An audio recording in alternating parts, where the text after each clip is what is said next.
What's up, sports bettors? Happy Friday. I'm going to be taking you through the sharpest prize picks player props for tonight. So what are the best bets, mathematically profitable bets? And we're kind of going to be using OddsJam, the odds comparison screen, which has real-time odds updating millions of odds every second to show you the latest lines.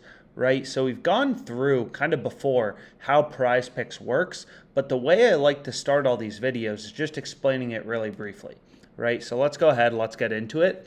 So the way that PrizePicks works is, right, you cannot place straight bets. It is not a sports book. We can't bet on Mike Minor over 4.5 strikeouts. You have to include it with another entry. In other words, in a parlay, right? And the way that PrizePicks works is every two-leg parlay will have the exact same odds, plus 200. 20 to win 60, which means 20 to win 40 in profit, not 60 in profit, 20 to win 40 in profit, and your $20 stake back. So that's just plus 200 odds, right? So it doesn't matter, as you'll kind of see, what two picks we select. It's always the exact same payout. 20 to win 60, 20 to win 40 in profit, plus 200 odds. So we've kind of gone through this math before, and there will be a video in the end screen kind of breaking down the exact math behind PrizePicks. But essentially, because PrizePicks is giving you plus 200 odds on any two-pick entry, the implied price they're giving you on every player prop in a two-pick entry is minus 137 juice, right? So in the same way, like most sports books, if you look at, point spreads and stuff, the juice they charge is minus 110 on both sides. On PrizePicks, it's almost quadruple that. 4 times that, right? It's minus 137, minus 137.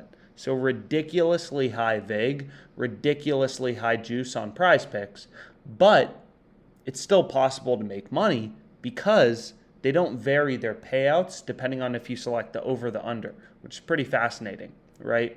So for example, we can see here for Spencer Strider over 6.5 strikeouts, this is minus 164 on Sportsbet and FanDuel, minus 164 and minus 169. We're able to get minus 137 in our PrizePicks entry, which is obviously ridiculous value, right? We're able to pick up a lot of value on PrizePicks at minus 137 odds. So that's a good bet, right? We're able to get a ton of value to sportsbooks that are more efficient betting markets. So, right, the way that sportsbooks work is they'll vary payouts depending on if you select the over or the under, which makes sense, right? Because the over and the under aren't equally likely to hit. But on PrizePicks, they just give you the same price for both. But we can see here, kind of looking at OddsJam, just at the MLB odds screen, and looking at Spencer Strider's strikeout line, his over, 6.5 seems like pretty good value at minus 137 on PrizePicks. So I went ahead, I locked that in.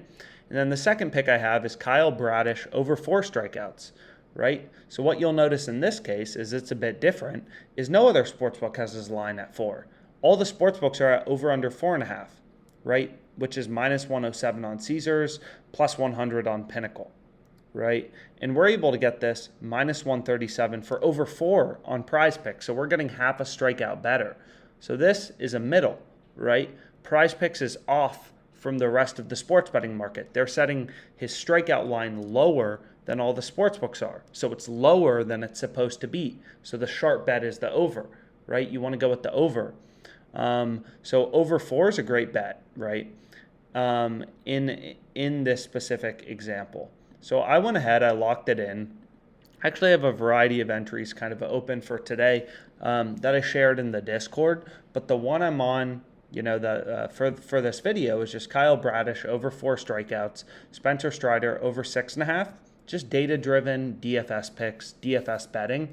And of course, there will be swings and variance and things like that. But if you're betting with an edge and constantly looking for value, you're guaranteed to make money in the long run due to the law of large numbers. It's really just about placing enough bets to kind of realize that profit margin. So hopefully you found this video helpful. Any questions you have, comment them below. I love my job. My only job is to help people make money sports betting.